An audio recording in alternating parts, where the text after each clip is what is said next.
Sampaikan salam saya untuk semua keluarga, teman-teman, dimanapun teman-teman berada. Baik-baik saja, tetap semangat dengan saya, Bung Ropan. 17 hari lagi, timnas senior kita, atau tim Indonesia, di bawah pimpinan Coach Sintayong, akan bertarung menghadapi tim Samurai Jepang. Tim yang sedang memimpin klasmen sementara di grup C, babak kualifikasi Piala Dunia, zona Asia. Tidak main-main, ini tim yang oke, tim yang bagus. 19 pemain mereka, di antara 23 pemain itu bermain di Eropa. Mengerikan memang, Jepang ini. Belum terkalahkan dalam 4 pertandingan yang mereka lakuin, 10 poin, dan 3 menang 1 imbang. Indonesia dengan 3 poin setelah melakukan 4 pertandingan, 3 imbang dan 1 kalah. Kita kalah terakhir melawan Cina. Makanya pertandingan melawan Jepang itu dinantikan banyak orang, termasuk pendukung tim nasional Indonesia, ya, yang tidak sabar lagi untuk menyaksikan duel seru kita menghadapi Jepang. Pelatih Jepang, Hajime Moriyasu, juga sudah mengingatkan timnya tidak boleh memandang enteng, memandang ringan Indonesia. Mereka sudah berbeda dari Indonesia yang mereka hadapi di Piala Asia di Qatar Januari yang lalu ketika Jepang menang 3-1. Sekarang Indonesia sudah ketambahan banyak pemain yang menjadi warga negara Indonesia, ya. Di antaranya adalah Jai Ises, Calvin Verdong, Martin Pas, Tom Hai, Ragnar Oratmangun. Nah, ini pemain, ada Mes Hilgers, Eliano Reinders, pemain-pemain yang oke, ya, yang tentunya akan bisa menjadikan Jepang ini ketar-ketir, ya, walaupun mereka sangat diunggulkan, tim yang sangat kuat. Atmosfer di GBK juga pasti akan mempengaruhi, dan itu yang diantisipasi oleh Moriyasu, yang sudah mengatakan kepada media-media di Jepang, mereka sekarang fokus menghadapi Indonesia, ya, 2 pekan ke depan, ya, mereka itu sudah tiba mungkin 4 hari atau 3 hari menjelang pertandingan, lebih cepat untuk bisa mengaklimatisasi atau penyesuaian diri dengan cuaca di Indonesia dan juga dengan lapangan di GBK. Nah, yang saya akan bicarakan kali ini, teman-teman, adalah lini belakang kita. Kita belum mungkin mendapatkan Kevin Dix. Seperti dalam video saya sebelumnya bahwa Kevin Dix itu mungkin masih tersedia pada bulan Maret tahun depan, ya. Memang PSSI akan coba untuk berkejar dengan waktu. Tetapi karena pendaftaran itu tanggal 8 November, ya, itu pendaftaran terakhir untuk bisa menuju ke tanggal 15 melawan Jepang. Jadi ini dirasakan sangat sulit.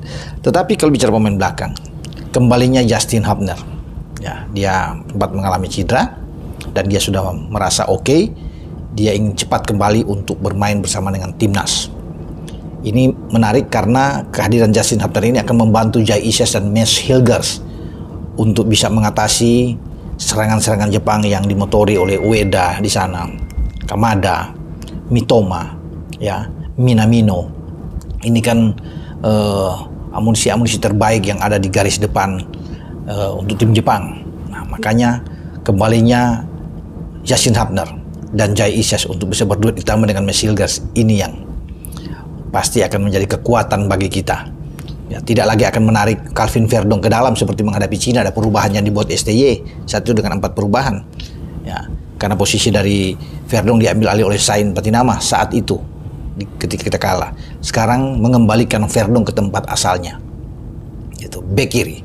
Kemudian kehadiran Justin Hubner ini dirasakan penting sekali untuk bisa menambah kekuatan kokohnya benteng pertahanan Indonesia. Sementara di kanan akan kembali diisi oleh Sandy Walsh. Saya pikir ini menjadi kombinasi yang sangat baik ketika STY menampilkan dengan 3-4-3-nya, yang akan itu fleksibel ketika ditekan, akan ada 5 di belakang karena Verdong akan cepat turun bersama dengan Sandy Walsh untuk bisa membantu Jai, Mes, dan Justin Hubner. Memang belum bisa dipastikan nih apakah Justin ini akan langsung dimainkan sejak awal karena kita masih punya Rizky Ridho, ya, yang bisa disiapkan untuk bermain di posisi ini. Jadi siapapun yang dimainkan, Hubner atau Ridho, tetap saya pikir kita punya kekuatan yang luar biasa karena Ridho sudah terbiasa juga, ya, selama ini bermain di garis belakang bersama dengan Jai Ises. Tinggal bagaimana chemistry-nya akan dapat dengan Mes, itu yang akan kita lihat. Tapi yang pasti bagi STY bahwa lini belakang itu penting. Jepang punya lini serang yang kuat, tajam. Ya, makanya kita harus punya orang-orang yang sangat baik visi permainannya, disiplin menjaga daerah dan lawan, ya, cepat untuk melakukan counter attack untuk ke garis pertahanan lawan, dan diharapkan pertahanan kita akan selalu menyulitkan bagi Ueda, bagi Kamada, dan termasuk bagi Takefuso Kubo ketika Kubo akan dimainkan juga kan biasanya Kubo akan datang dari bench sebagai super sub. Nah, ini pasti akan berhadapan langsung dengan pemain-pemain yang masih muda seperti Justin Hubner, kemudian dengan Jai, dengan Mes yang juga di belakang pasti akan bermain dengan habis-habisan untuk menghadapi Jepang. Saya pikir STY tidak akan banyak melakukan perubahan. Dia akan belajar banyak dengan hasil yang ada di Cina untuk tidak terjadi kesalahan di saat akan menghadapi Jepang. Tidak main-main, setelah Jepang ada Arab Saudi. Ya, tapi kita berpikir dengan Jepang dulu. Ya, makanya itu yang paling penting adalah pertahanan yang kuat.